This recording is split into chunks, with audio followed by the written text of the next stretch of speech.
नमस्कार. Mind matters या माझ्या यूट्यूब चॅनलमध्ये आपणा सर्वांचं मनापासून स्वागत.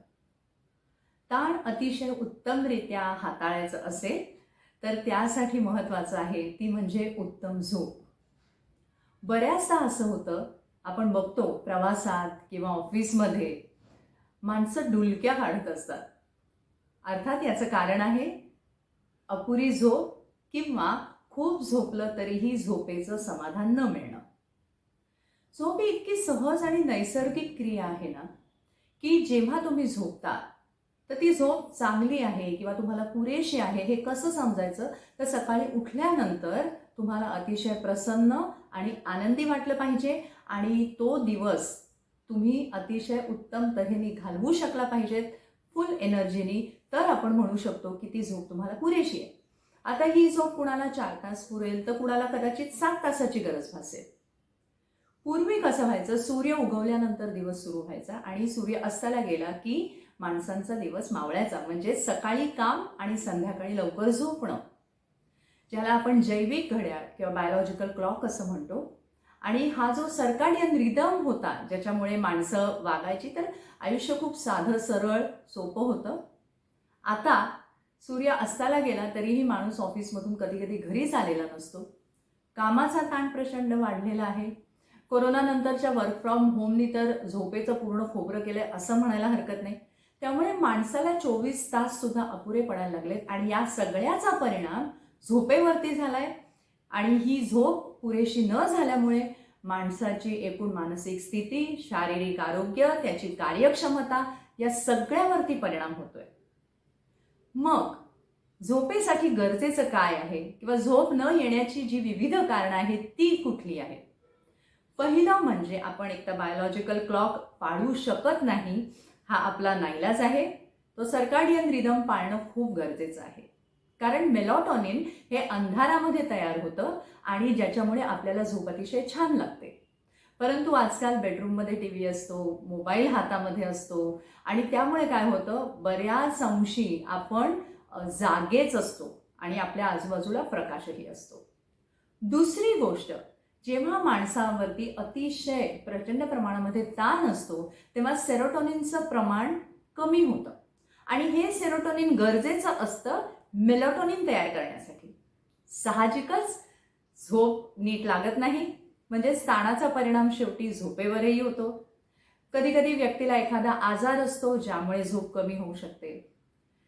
ताणामुळे कधी कधी ओव्हर थिंकिंग किंवा सतत विचार, कंटिन्युअस थिंकिंग हे सुद्धा घडतं, ज्याच्यामुळे परत झोप लागत नाही.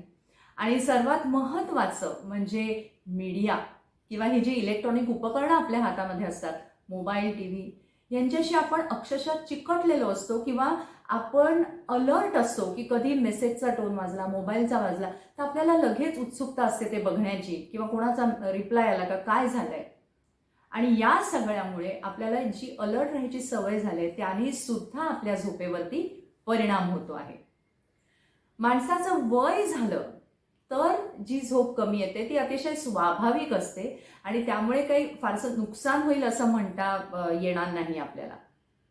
मग जर का आपल्याला उत्तम, कार्यक्षम किंवा आनंदी असा दिवस घालवायचा असेल तर आपण झोप चांगली येण्यासाठी काळजी कुठली घ्यायला हवी?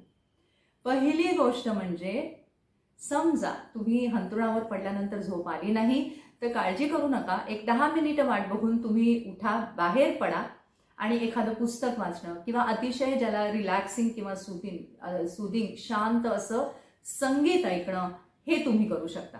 कारण जर तुम्ही अंथरुणावर पडून तळमळत राहिलात तर मात्र ते एक कुठेतरी चुकीचं कंडिशनिंग होतं आणि बेड किंवा तुमचं अंथरुण ही काही तळमळायची जागा नव्हे, तिथे पडल्यानंतर लगेच झोप लागली पाहिजे. त्यामुळे ते मात्र करू नका. झोप लागत नसेल तर तुम्ही लगेच उठून बाहेर या, काहीतरी एखादी गोष्ट वाचायची म्हणा किंवा ऐकायचं हे तुम्ही करू शकता. झोपेच्या आधी जर का तुम्ही गरम पाण्याने अंघोळ केली तरीही तुम्हाला खूप छान रिलॅक्स वाटतं, सगळा थकवा निघून जातो आणि त्याचाही परिणाम चांगली झोप येण्यामध्ये होतो. त्याच्यानंतर अर्थातच एक स्वतःला थोडीशी शिस्त लावायची गरज आहे. तुमच्या हातामध्ये जर मोबाईल असेल, टीव्ही असेल तर हे सगळं किमान 1 तास आधी तरी तुम्ही ही जी सगळी इलेक्ट्रॉनिक उपकरणं आहेत या सगळ्यांपासून किमान 1 तास आधी लांब राहिलं पाहिजे. मला माहिती आहे हे थोडंसं कठीण आहे, कारण आपल्याला बऱ्याच गोष्टी दुसऱ्या दिवशीच्याही डोक्यात असतात आणि त्यामुळे आपली नजर किंवा आपलं मन सुद्धा त्याचा कानोसा घेत असतं. पण जर उत्तम झोप आणि उत्तम आरोग्य पाहिजे असेल, ताणरहित जीवन पाहिजे असेल, तर त्यासाठी हे करणं गरजेचं आहे. त्यानंतरची महत्त्वाची गोष्ट म्हणजे कृतज्ञता.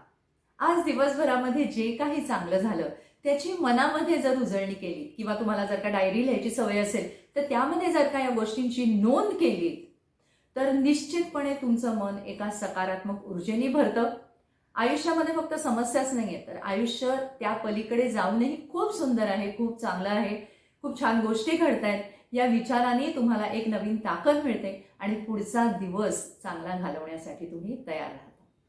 त्यामुळे मंडळी, विचार करा तुम्ही किती झोपता, किती तासांची झोप तुम्हाला पुरते, दुसऱ्या दिवशी उठल्यानंतर तुम्हाला ताजंतवानं वाटतं का, रिलॅक्स वाटतं का आणि आनंदी मनाने तुम्ही तो दिवस घालवायला तयार होता का. हे जर होत असेल तर उत्तमच आहे. जर नसेल तर आज या ज्या काही टिप्स दिल्या, शांत संगीत ऐकणं, अंघोळ करणं, कृतज्ञता व्यक्त करणं आणि इलेक्ट्रॉनिक जी उपकरणं आहेत यांच्यापासून किमान 1 तास, झोपायच्या 1 तास आधी लांब राहणं, या सगळ्या गोष्टींचा अवलंब करून बघा आणि मला सांगा की तुम्हाला छान झोप येते की नाही. त्यामुळे मस्त झोपा आणि स्ट्रेस फ्री राहा, हा आजचा फंडा आहे. पुन्हा भेटूया पुढच्या भागामध्ये. तोपर्यंत स्वतःची काळजी घ्या आणि स्वस्थ राहा.